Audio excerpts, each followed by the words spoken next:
those of you paying attention, you might have noticed that I did not show the starboard side of this chaparral when I was working on it. There's two reasons for that. One, straight up laziness. Two, I hadn't really worked on it yet. I've been putting it off and driving past it every day for the last 2 weeks, thinking, yeah, I should probably get into that. So today we're going to work on this. I might not finish it, but I am going to work on it. Obviously some things aren't going to be fixed. His Gelcoat repairs not being the right color. There and there. This big scratch, that might come out. This will obviously come out. The sanding marks all over the hull, which you can see here. This nice satin finish all the way across. That should come out, I hope. Let's see what else is going on here. Some more repairs up forward.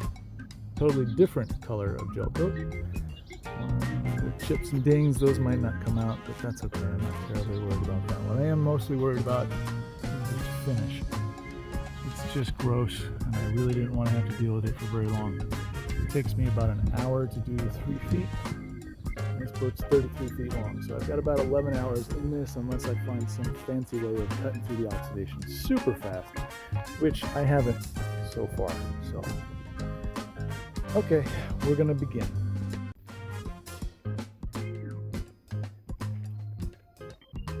Hey, welcome back. If this is your first time, welcome. Today I'm going to use 3M's Super Duty rubbing compound, and then I'm going to follow that up with 3M's Heavy Cut. On the port side I used Heavy Cut and followed that up with Perfected ACEX. And that just took a lot of Heavy Cut and a lot of aggressive buffing, so today I thought I'd try something a little bit different. Everything you're going to see from here until I switch over is going to be Super Duty by 3M. I'm using a 3M double-sided wool pad on a quick connect adapter to the spindle. It's a DeWalt DWP849X. And the ladder is a Home Depot special. Who really cares what I use? It doesn't matter. It doesn't matter what compound I use, doesn't matter what wheel I use, doesn't matter what buffer I use. The technique is really what's the key here. So here it is, Super Duty. It's in a bottle that's generally for Heavy Cut. I have a gallon of Super Duty, and I don't like to lug it around, so I put it in smaller bottles, and I finished a bottle of Heavy Cut, and so took the label off so that I didn't think that it was Heavy Cut, and now it's Super Duty. So are we done with that? You guys following me here? All right. Very first thing I'm going to do is spread this out. Once I spread it out, I'm going to start to do the edges. After that, we're going to do some cross-cutting. After that, we're going to smooth out. And after that, I'm going to go full speed and blow your minds. Okay, maybe not blow your minds, but it is kind of cool to watch. Now, I turned the volume down quite a bit. There's a lot of wind noise today, so if you hear some, I apologize. Tweaked the equalizer as much as I could, but I actually wanted you to hear the sounds that the buffer was making. So I'm done talking. I grabbed a brewski. I'm going to enjoy it. You might want to also, because there's like 33 minutes to this video.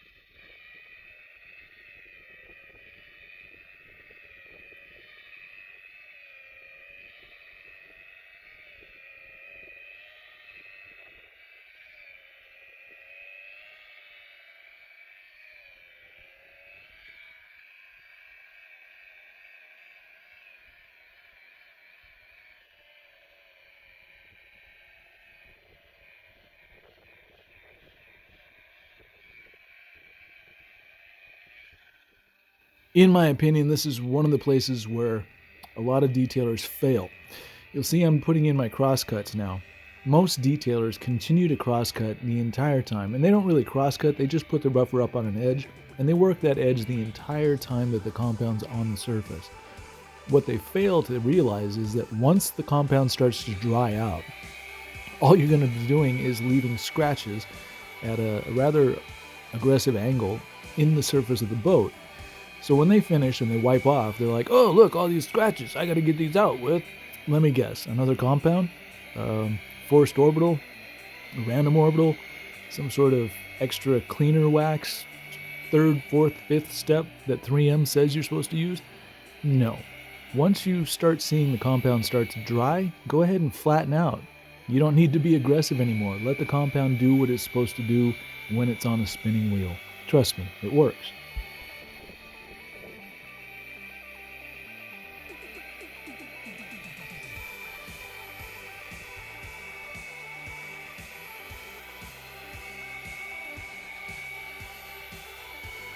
You might be asking yourself, what does he mean, no pattern? What I mean is, on a increasingly contouring surface like the bow of the hull of a boat, wouldn't you agree that the top side, closest to the gunnel or the rub rail, receives a little bit more sun and oxidation potential than, say, the very tip on the bottom or up at the top? I would say. So why is a pattern useful there? Clearly there's a section right in that section that is more oxidized and has had more degradation to it than the other. Buff the area, not a pattern. Patterns are for people who don't remember where they've been or how much time they've spent on a section, and honestly, people who don't know why they're there in the first place use patterns on a regular basis. At least in boats. Maybe on cars it's different because clear coats are the same, so you can just do a pattern and you know you've gotten everything. With a boat, it's completely different. There could be a section, in fact there was, down into the right of this port light, that had a little bit of an extra scratch to it. So as I got to it, I worked it a little bit. I'm working the boat. I'm not working a pattern, and just to blow your minds, I'm going at like a 45-degree angle. That's neither up or down, nor left or right. That's right, outside the box thinking. Sometimes I break my own self.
Okay, if you're paying attention, I'm going to go ahead and flip the pad over. We're going to grab some Heavy Cut by 3M.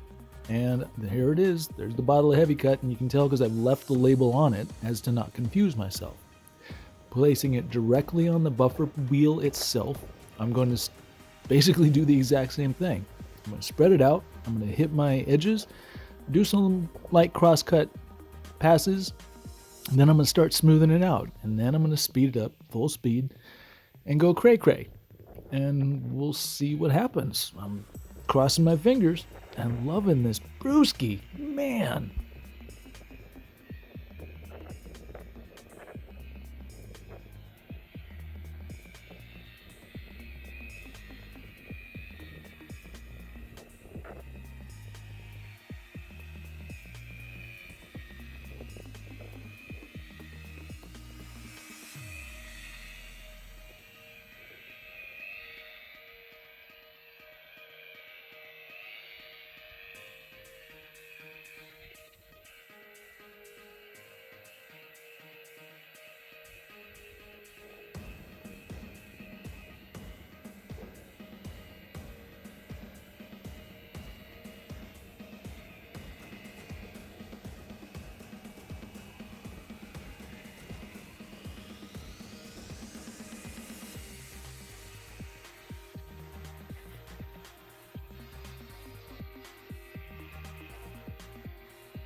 If you've noticed, that's the labelless bottle. So this is supercut.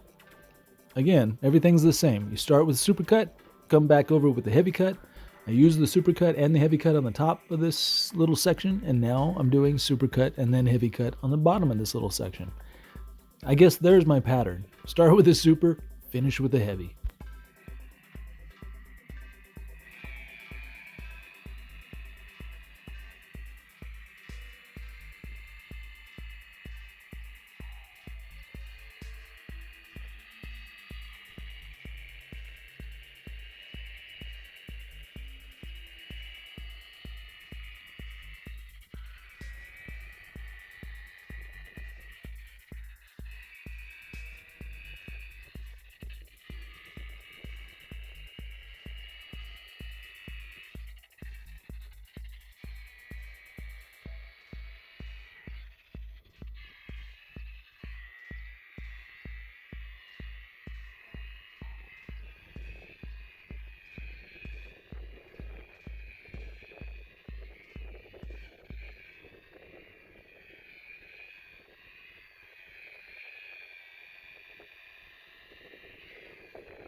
Pop quiz, Tubal Views. What am I going to do? Spreading out. Yes, very good, very good. Timmy, what about you? What's your answer for the next thing that I'm going to do? Exactly, I'm going to cross-cut. Good job. Yep, there I go, cross-cutting. Okay, anyone else have the final solution to how this is going to go? Jenny, you in the back. Yep, exactly. I'm going to go ahead and flatten out, and as soon as I've flattened out and done 1 or 2 passes, I'm going to go ahead and go full speed. Very good, Jenny. You paid attention. Now, just because I've already done that section up by the port light does not mean that I'm not going to blend the 2 sections that I'll be working on together. So, as I work this super cut or the heavy cut, I'm going to blend it into that section above that I did earlier. And I'll make sure that there's no difference, no delineation between one section and the other. But if I don't do that, you're definitely going to have a delineation between the 2 sections, and you'll see it in about 8 months to a year. There'll be a little line between the 2 areas that you did. Always overlap your sections.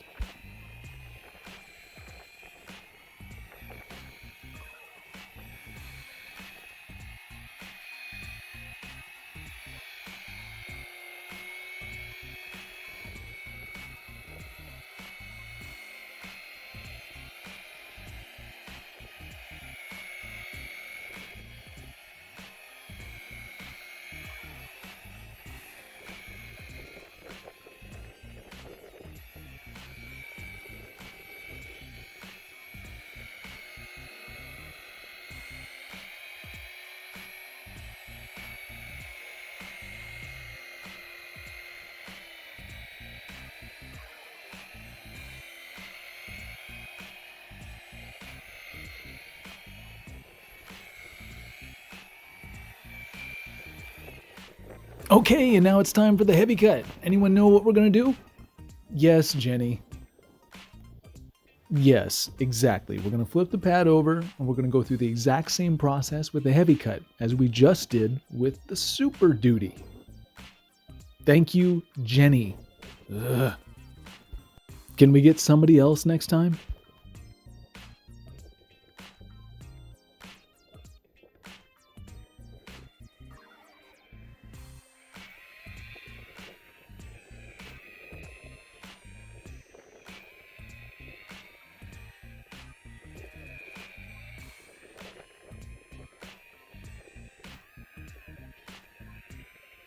By the way, guys, the wind noise is free. It's on me, and it's all day, so take as much as you like. I've had plenty since I've been out here.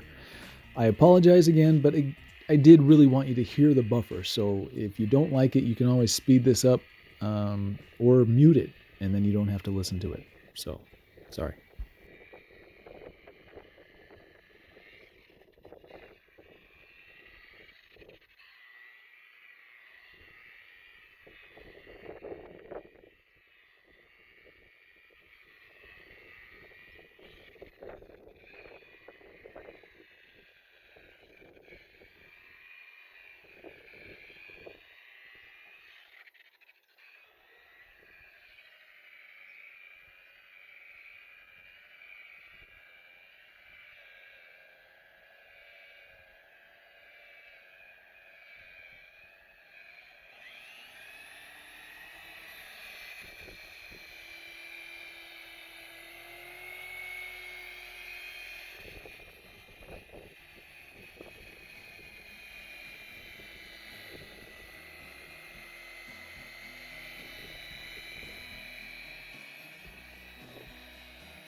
All right, class, now it's time for, that's right, waxing or polishing or sealing, whatever you want to use. Just don't use Carnauba wax, it's garbage. Anyway, I'm using a random orbital polisher. It doesn't matter who makes it.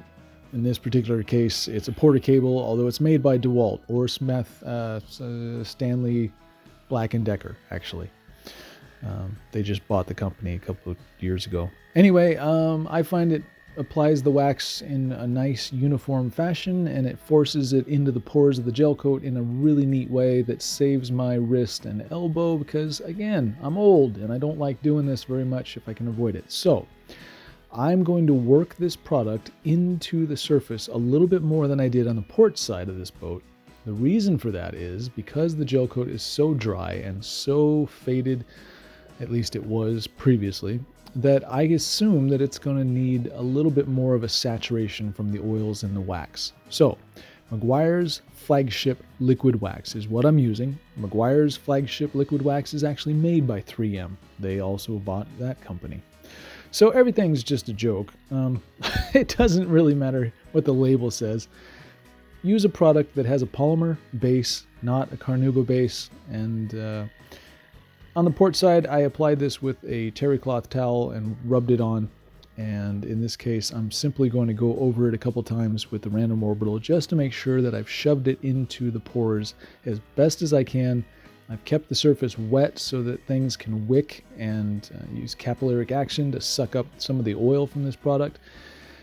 So I'm not going to use a pattern so much as I'm just going to do things that make me think, oh, there's a spot I need to work in, and or I actually like the way that the random orbital pattern looks on a boat. I also like the way that compounding swirls look on a boat. So you might not see a definitive pattern, but there are things that I do because I think that they're fun. So as I work this in, I'll switch hands, I'll switch directions. Most of that has to do with fatigue in my shoulder or my elbow or my wrist. And so if it feels like it's starting to hurt going left or right, I'll switch to up and down. That's my pattern.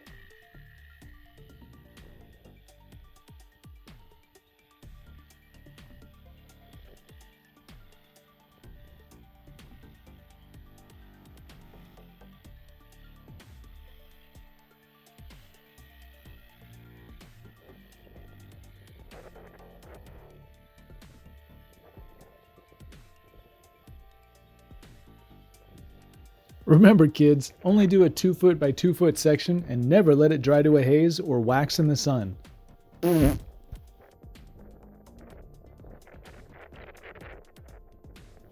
now that I've got the wax applied in a rather unique and fun fashion, I'm going to go ahead and switch over to a cleaner pad. It's not clean, it's just cleaner. And basically what I'm going to do is repeat what I just did and take off about 90% of the wax product that I put on there.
Now you'll see that I leave a line of unremoved wax to the left of me, like directly into that port light.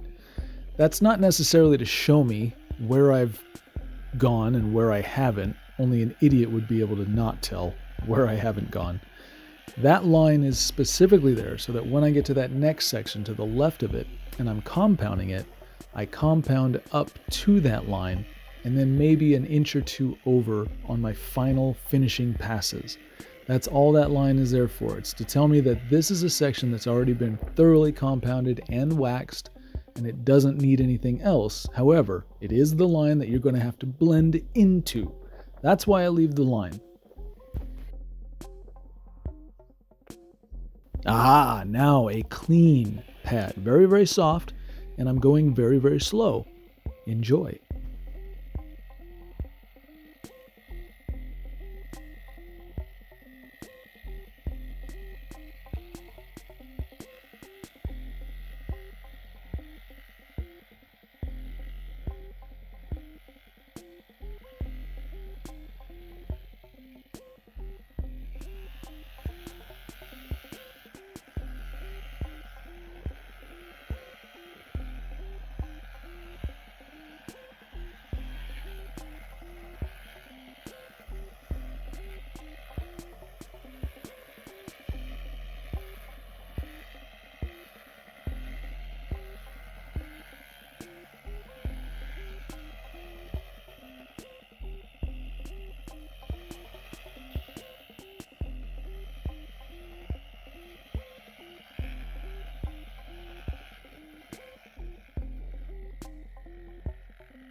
And the last step is more for me than anyone else. That last pad took off almost all of the product on the surface, and it took off almost all of the oil. There's probably 1% left, and I just can't let it go. So I grabbed the softest microfiber towel I've got, I turn it up to about half speed on the buffer, and I do this. And this takes care of the rest.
Well, here you go. Now, I'm not professing perfection. This boat was really, really nasty, thoroughly jacked up, and I didn't go through and do everything that I know would work on this boat. Partly because the customer wasn't paying me to do so. Partly because this was just kind of a weekend project that took my mind off of things. And partly because it was kind of neat to do it with just Super Duty and Heavy Cut. Now, if you really don't like the reflection that you see, the next step would have been go back over it with another pass of Heavy Cut, maybe even following that with Perfected ACEX. Other than that, I'm happy with the results. I know that the owner is going to be thoroughly happy, and the neighbors are really glad that they don't have to stare at this eyesore anymore.